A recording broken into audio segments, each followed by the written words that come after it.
Hi there! In this video, I'll show you how to pair these Galaxy Z Flip 6 with this AirPods Pro 2nd generation. Let's get started. And firstly, I'm just opening the case and then press and hold this button on the back part so it will start blinking white.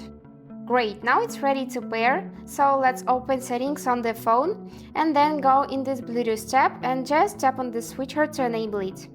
After this, within a couple of seconds, you'll be able to see the name of this device in the list of the available devices.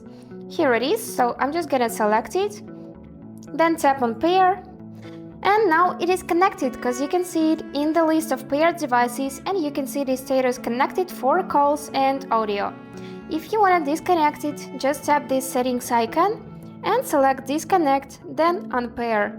And now you would need to pair it with the phone again. So that's it. Hope this video was useful for you and thank you so much for watching.